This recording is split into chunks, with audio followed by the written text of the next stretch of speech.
안녕하십니까. 국민연금기금 투자정책전문위원회 위원장을 맡고 있는 신한건입니다. 앞서 기조연설을 잘 들었습니다. 제가 발표할 내용은 방금 소개받은 것처럼 국내 책임투자의 역사라고 할 수 있는 이제 국민연금의 책임투자의 히스토리를 말씀드릴 건데요. 결국 국민연금은 단순 소극적 투자자가 아니라 그 장기의 적극적인 투자자의 위치에 있습니다. 따라서 제가 발표할 내용은 국민연금이 장기의 적극적인 투자자로서 어떻게 책임 투자를 실행하고 있는지, 실행하는 이제 과정에 대한 설명을 좀 드릴 거고요. 그리고 이제 이 국민연금의 책임 투자는 원칙이나 지침이 한번 정해지면 고정되어 있는 것이 아니라 또 상황의 변화에 따라서 좀 더 적극적인 투자를 하기 위한 책임 투자 활성화 방안도 모색이 되고 있습니다. 그래서 지금 현재 모색되고 있는 국민연금 기금의 책임 투자 활성화 방안이 어떤 것인지 그 부분을 좀 강조해서 말씀드리도록 하겠습니다. 국민연금은 이제 2006년도에 국내 주식의 위탁의 한 유형으로 책임 투자 펀드를 운영을 해왔고요. 이것을 시작으로 해서 점진적으로 책임 투자를 확대해 왔습니다. 특히 2018년 7월에 그 국민연금 기금 스튜어드십 코드죠. 수탁자 책임에 관한 원칙을 도입을 한 것이 이제 굉장히 중요한 그 분기점이 되고요. 방금 말씀드렸던 것처럼 공적 연기금으로서 국민연금의 시장 신뢰 확보, 투자 위험 최소화를 통한 장기 수익 제고를 위한 여러 가지 모색을 하고 있습니다. 책임활동 연역은 아까 말씀드렸던 것처럼 이제 2006년도에 그 위탁 펀드를 운영하면서 시작이 됐고요. 그 다음에 2018년 7월달에 국민연금 수탁자 책임에 관한 스튜어드십 코드가 도입이 되고 그간에 이제 의결권 행사 지침이라고 있었던 것을 수탁자 책임 활동에 대한 지침으로 개정을 했습니다. 이에 따라서 국민연금 기금운용본부의 책임 투자팀을 이제 수탁자 책임실, 그러니까 의결권 행사 팀과 책임 투자팀, 1실 2팀으로 확대 개편하는 조치를 취합니다. 그리고 이제 2019년 11월 때 많은 변화가 있었는데요. 책임 투자 활성화 방안 수립과 책임 투자 원칙을 도입했고, 이 책임 투자 원칙을 실행하기 위한 말하자면 그 책임 투자 지침 그리고 위탁 운용사의 의결권 행사 위임 가이드라인이 마련이 됐습니다. 그리고 이제 위탁 운용사를 선정할 때 수탁자 책임에 관한 원칙 도입 등을 고려한 가점 부여 방안이 마련됐고요. 방금 전에 말씀드렸던 것처럼 2019년 12월에는 적극적 주주 활동 가이드라인이 마련되면서 이제 활성화 방안이 모색되는 단계에 있습니다. 국민연금법이 이제 그 2015년에 개정이 됐고 지금 국민연금의 책임 투자 활동을 그 지배하고 있는 가장 큰 이제 지침이 국민연금 기금 운용 지침이라고 할 수 있을 텐데요. 이 부분을 잠시 보면 이 책임 투자를 반영하기 전까지는 국민연금의 기금 운용 원칙이 이제 그 수익성, 안전성, 뭐 그다음에 공공성, 유동성 그리고 이제 독립성의 원칙 5가지로 되어 있었습니다만 이런 그 수탁자 책임 원칙을 도입을 하면서 지속 가능성의 원칙을 받아들입니다. 그 내용을 잠시 보면 투자 자산의 지속 가능성 제고를 위하여, 그러니까 국민연금이 투자하고 있는 투자 대상 자산의 지속 가능성 제고를 위해서 환경, 사회, 지배 구조 등의 요소를 고려하여 신의 성실한 수탁자 책임을 다한다, 이런 겁니다. 저도 이제 다시 한번 강조하고 싶은 것은 국민연금은 장기 투자자로서 투자 가능, 투자 대상 기업들, 저희 투자 대상 기업들의 지속 가능성을 함께 고민하는, 말하자면 그 이 적극적인 주주로서 인터랙션, 그래서 그 이 소통의 한 파트너가 되기를 바라는 스탠스에서 모든 지침의 개정이라든지 활동이 진행되고 있다라고 하는 것을 거듭 강조드립니다. 수탁자 책임 활동의 추진 근거가 여러 가지가 있습니다만 그 책임 투자 원칙이 이제 9개인데요. 그 부분을 잠깐 짚어보겠습니다. 책임 투자 원칙은 이 장기 안정적인 수익 증대가 목적입니다. 이건 앞에 기조연설에서도 우리가 봤던 것처럼 어떤 그 착한 기업이라든지 이런 쪽으로 모호한 개념이 아니라 우리는 장기 안정적인 수익 증대를 목적으로 하고 있다는 것을 분명히 천명하고 있고요. 그리고 수탁자 책임 활동에 관한 지침이 이제 행동 지침으로서 정해지고, 물론 그 위에도 수정이 되겠습니다만 지침에 따라서 이행한다는 원칙을 두고 있습니다. 그리고 주식, 채권, 자산군에 대해서 우선 시행하고, 대체 투자들은 이제 그 상황에 따라서 적절한 시점에 투자할 것을 계획 세우고 있습니다. 원칙 네 번째는 환경, 사회, 지배 구조 등 비재무적 요소를 의무적으로 고려해서 투자한다는 점이고요. 방금 전에 말씀드렸던 것처럼 국민연금이 투자하는 투자 대상 기업에 대한 적극적인 주주 활동을 통해서 이행합니다. 그리고 위탁 운영사 선정 평가 시에 책임 투자 요소를 고려하고, 그리고 이제 저희도 책임 투자와 관련된 것들을 공시하지만 투자 대상 기업의 어떤 정보의 공개, 이것들을 함께 고려합니다. 그래서 환경, 사회, 지배 구조 등의 공시 개선을 유도하는 이러한 이제 원칙 하에서 진행이 되고요. 그 다음에 이제 국민연금의 수탁자 책임 활동에 관한 지침은 여러 가지 내용이 있습니다만, 그 3편 주주권 행사를 보면 의결권 행사로서 추진이 되면서 투 트랙으로 진행이 됩니다. 중점 관리 사안에 대해서 그 이제 긴 기간을 통해서 우리가 그 수탁자 책임 활동이 진행되는 것과 소위 컨트로버셜 이슈로 예상하지 못한 우려에 대해서 패스트 트랙으로 진행이 되는, 크게는 두 가지 트랙으로 수탁자 책임 활동이 진행된다고 말씀드릴 수가 있습니다. 국민연금의 수탁자 책임 활동에 이제 그걸 위해서 만든 제도 중에 하나가 이제 수탁자 책임 전문위원회입니다.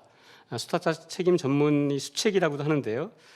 최고 의결 규규인 기금운용위원회를 보조하고, 그리고 이제 국민연금의 자산운용의 실행 주체인 기금운용본부가 진행하고 있는, 기금운용본부는 이제 그 수탁자 책임 활동의 실행 주체인데 그 활동을 이제 모니터링하고 검토하고 또 필요할 경우에 의결권을 행사하는 운영으로서 상당히 중요한 조직이 이제 수책이라고 볼 수가 있습니다.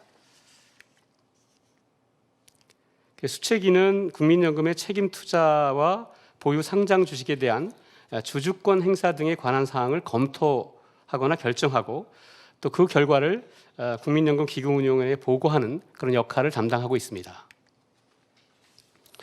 그래서 이 수책위는 전문성, 작년 2월부터 이제 상근 전문위원 제도를 도입을 하고, 상근 전문위원은 민간 전문가의 지원을 통해서 전문성을 보좌받습니다.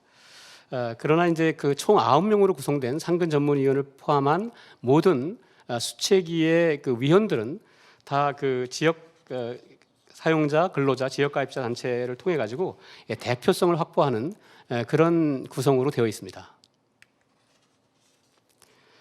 그림으로 국민연금의 책임 투자, 즉 ESG 기반 투자를 잠깐 보시면요, 그 화면 오른쪽에 이제 ESG 투자는 전략상으로 여러 가지가 추진될 수 있습니다만, 지금 현재 국민연금은 소위 ESG 인테그레이션, 직접 운영을 하고 있습니다. 직접 운영은 패시브나 액티브 운영을 할 때 신규 종목의 편입을 검토하고 ESG 등급을 이제 자체 모델을 통해서 진행을 하는데, 그때 이제 C나 D의 하위 등급의 경우에 벤치마크 대비 비중 초과 시 검토 의견 작성, 초과 제안 등의 형식으로 진행되는 것이 이제 ESG 인테그레이션이라고 볼 수가 있습니다.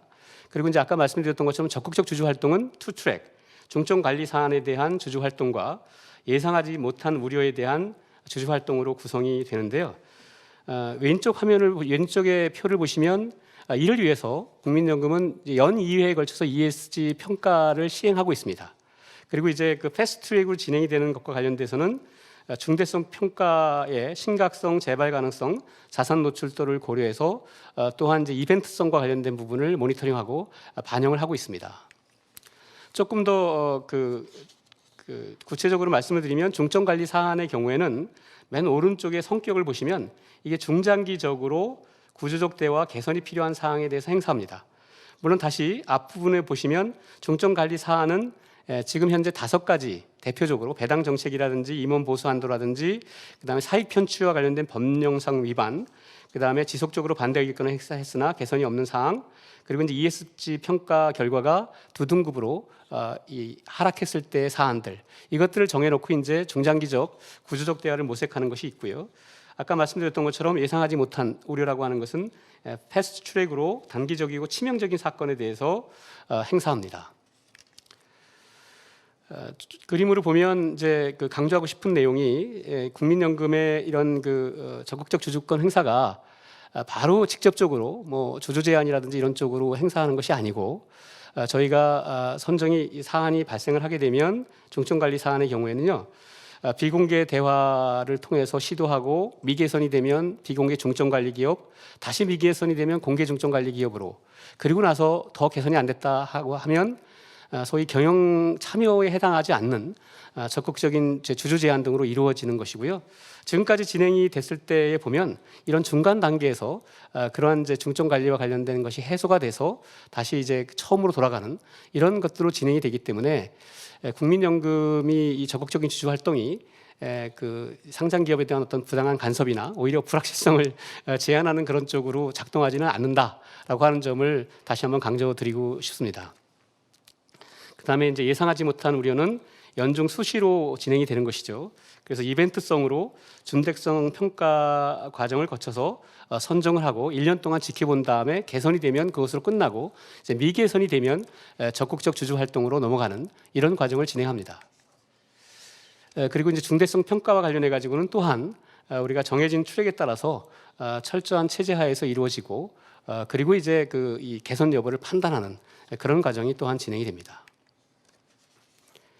다음으로는 이제 국민연금의 의결권 행사인데요. 짤막하게 말씀드리면 사실 이제 지난 3월달의 경우에도 엄청나게 바쁜 시즌을 보낸 것은 이 의결권 행사와 관련해 가지고는 주총 공시가 이루어지면 국민연금 기금운용본부 수탁자 책임실에서 의안 분석이 이루어지고 준법 감시를 거쳐서 원칙에 따른 이제 실행 주체가 기금본부이기 때문에 기금본부 내 투자위원회 의결을 거치게 됩니다. 그러나 거기서 이제 판단하기가 어려운 사항이라든지 혹은 이제 수책위의 위원분들이 포섭한 것이라든지 위원장이 포섭한 것은 수탁자 책임 전문위원회에서 결정이 되고 결정이 되면 수탁은행에 통보하고 결과가 공시되는 그러한 그 과정으로 진행이 됩니다. 이제 수책위에서 결정하는 것에 대해서 조금 부연 설명을 드리면 거기 첫 번째 꺽쇠 부분에 보면 기금이 판단하기 곤란하여서 위원회에 요청하거나 또 수책위의 재적위원 3분의 1 이상이 주주 가치에 미친 영향이 크다라고 했을 때에 의결권 행사 방향을 결정하게 됩니다. 그리고 이제 위탁운용사와 관련해 가지고도 저희가 위탁운용하는 것에 대해서는 작년 3월에 의결권을 위탁운용사에 위임하도록 결정하는 안이 진행이 돼서 상당 부분은 위탁운용사에서 의결권을 진행하는 방식으로 진행이 됩니다. 대부분의 국민연금의 의사결정 의결권 행사의 내용은 주주총회 개최가 끝나고 나면 14일 이내에 국민연금 홈페이지에 공지가 되고 있습니다. 다만 국민연금 기금이 보유한 지분율 10% 이상, 보유비중 1% 이상인 기업의 경우에는 사전에 주총 전에 행사 방향을 주주총회 개최 전에 공개할 수 있게 돼서 2019년 기준으로 말씀드리면 103건의 주주총회에 대한 사안이 사전 공개된 바 있습니다. 2019년 기준으로 말씀드리면 의결권 행사와 관련돼 가지고 총 3,278건의 의결권을 행사했는데요. 이 중에서 이제 반대, 이사회에서 결정해서 올린 안건 중에서 반대한 것은 약 19%, 625건에 해당이 됩니다. 그리고 이 반대 의결권 행사한 것 중에서 2019년 기준 내용별로 보면 이사 선임이 한 40%가 되고요. 그다음에 정관 변경 이슈가 또 한 40% 정도.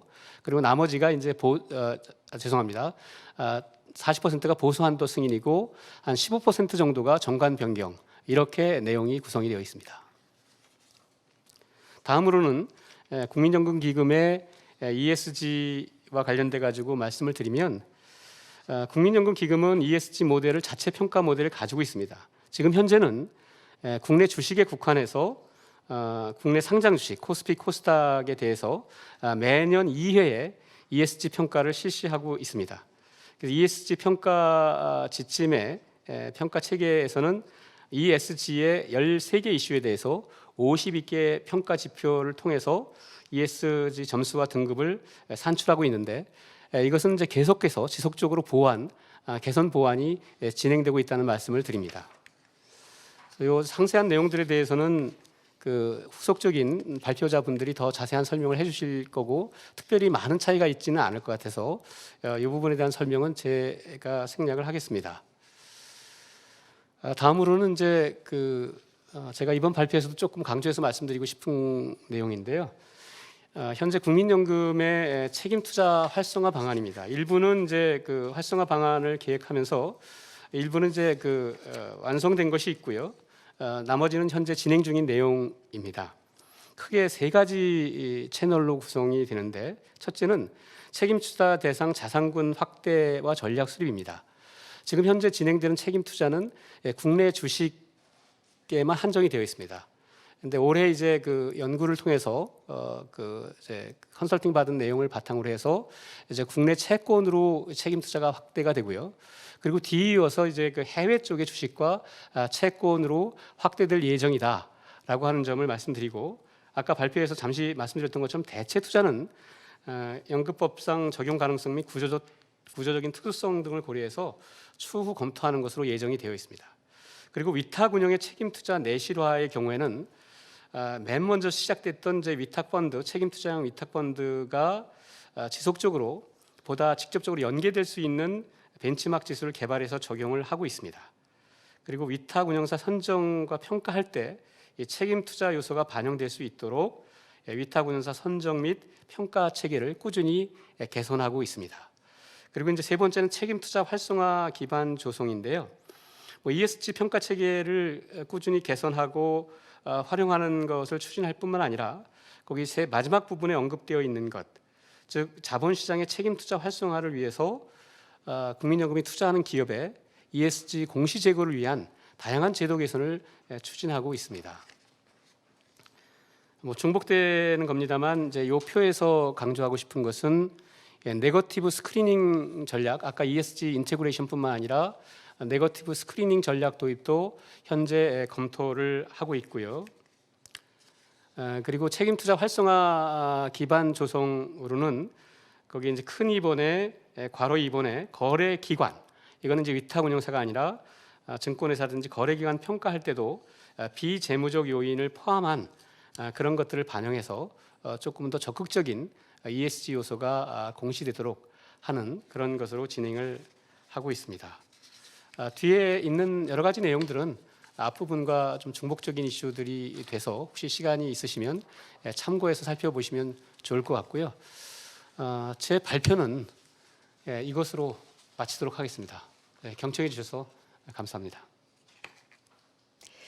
금일신 위원장님의 발표에서는 최근 많은 상장 기업들이 관심을 가지고 있는 국민연금의 주주권 행사를 비롯하여 국민연금의 ESG 평가 기준, 특히 향후 ESG 관련 위탁운용사 선정이나 책임투자 활성화 방안에 관한 사항도 포함되어 있어서 웨비나를 시청하시는 많은 분들께 도움이 되었을 것으로 보입니다. 국민연금의 ESG 투자에 관한 상세한 발표 다시 한번 감사드립니다.